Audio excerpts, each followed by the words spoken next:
अष्टमी का व्रत माताएं अपनी संतान की लंबी आयु और स्वास्थ्य के लिए करती हैं। यह व्रत करवा चौथ के कुछ दिन पश्चात आता है। अहोई माता को देवी पार्वती का ही रूप माना जाता है। इस व्रत के पीछे एक कहानी है, इसलिए यह व्रत रखा जाता है। यह व्रत कार्तिक मास की कृष्ण पक्ष की अष्टमी को आता है, जो इस साल 13 अक्टूबर 2025 को दोपहर 12:54 पर प्रारंभ होगी तथा 14 अक्टूबर 2025 को प्रातः 11:40 पर समाप्त होगी। चूँकि यह व्रत तारीख को देखकर खोला जाता है, इसलिए यह व्रत 13 अक्टूबर को रखा जाएगा। यह व्रत संतान की लंबी उम्र के लिए रखा जाता है। इस व्रत का संबंध पुत्र और पुत्री से नहीं है, तथापि कुछ स्थानों पर अपनी स्थानीय मान्यता के अनुसार यह व्रत सिर्फ पुत्र के लिए ही रखा जाता है। यह व्रत करवा चौथ की तरह ही होता है, बस इस व्रत में चंद्रमा को नहीं अपितु तारों को देखकर व्रत खोला जाता है। इस साल अहोई अष्टमी का मुहूर्त शाम को 5:33 से लेकर 6:47 तक रहेगा। इस समय आप अहोई माता की कहानी पढ़ सकते हैं तथा तारा देखने का समय शाम 5:56 का रहेगा। तो चलिए इस व्रत की व्रत कथा का श्रवण करते हैं। मैं एक साहूकार के 7 बेटे, एक बेटी और 7 बहुएं थी। दिवाली के आसपास घर की लिपाई के लिए मिट्टी लेने के लिए साहूकार की बेटी और उसकी सभी बहुएं जंगल में गई। जंगल में मिट्टी खोदते समय साहूकार की बेटी की खुरपी एक औजार से एक शाही के बच्चे की मृत्यु हो गई। इस घटना से क्रोधित होकर शाही ने साहूकार की बेटी को श्राप दे दिया कि उसकी कोख बांधी जाएगी और उसके कोई संतान नहीं होगी। श्राप के कारण उसकी बेटी को कभी संतान नहीं हुई। दुखी होकर उसने अपनी 7 भाभियों में से किसी एक के बदले अपनी कोख बंधवाने का अनुरोध किया। सबसे छोटी भाभी ने अपनी ननद के लिए यह बीड़ा उठाया। इसके बाद जब भी उसके बच्चे हुए, वे केवल 7 दिन के भीतर ही मर जाते थे।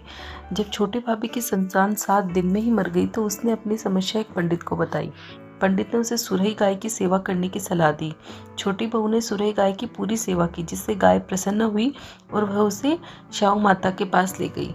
रास्ते में छोटी बहू ने एक सांप को मारकर गरुड़ पक्षी की जान बचाई थी।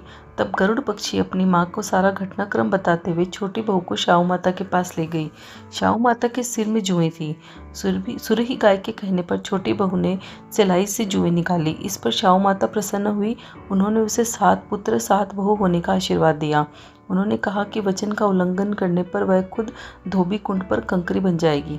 छोटी बहू ने फिर कहा कि आप उसकी कोख तो शाहू माता के पास ही बंद पड़ी है। तब शाहू माता ने कहा कि तुमने तो मुझे ठग लिया, लेकिन कोई बात नहीं, मैं तुम्हारी कोख खोल दूंगी और जाकर उजमन कर घर पर 7 बेटे 7 बहुएं मिलेंगे।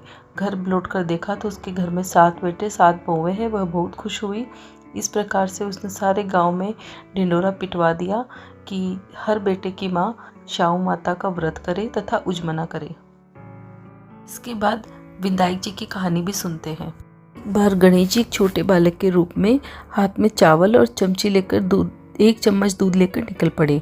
वे हर किसी से कह रहे थे, कोई मेरी खीर बना दो, कोई मेरी खीर बना दो। एक बुढ़िया बैठी थी, उसने कहा, ला मैं बना दूं। वह छोटा सा बर्तन चढ़ाने लगी। तब गणेश जी ने कहा, दादी माँ छोटी सी भगोनी मत चढ़ाओ, तुम्हारे घर में जो सबसे बड़ा बर्तन है वो चढ़ाओ। बुढ़िया माई ने वही चढ़ा दिया। वह देखती रह गई, वह तो पूरा भर गया। गणेश जी ने कहा, दादी माँ मैं नहा कर आता हूँ। जब खीर तैयार हो गई तो बुढ़िया ने सोचा मैं खा लेती हूँ, लेकिन फिर उसे याद आया कि जो बच्चा आया था वो तो अभी वापस ही नहीं आया। तो उसने सोचा मैं गणेश जी को भोग लगा के खा लेती हूँ। उसने कहा, जय गणेश जी की, आओ भोग लगाओ। ऐसा बोलकर उसने उसमें से थोड़ी खीर लेकर खा ली। उसके बाद वही बालक जो गणेश जी थे वो वापस आए। तो बोले, अच्छा आ गए तुम? तो बोले कि लो खीर खा लो। बोले, मैंने तो पहले ही खा ली। बोला, आपने कब खाई? बोले, जब आपने मुझे भोग लगाया। तब बुढ़िया माई बोली कि अरे मैं तो आपको पहचान ही नहीं पाई भगवान। तब बोले कि मैं तेरी सेवा से प्रसन्न हूँ, बोल क्या वरदान मांगती है। वह बुढ़िया बहुत गरीब थी, तो गणेश जी ने उनके घर अन्न धन के भंडार भर दिए। हे गणेश जी महाराज, जैसा बुढ़िया माई को दिया वैसा सबको देना।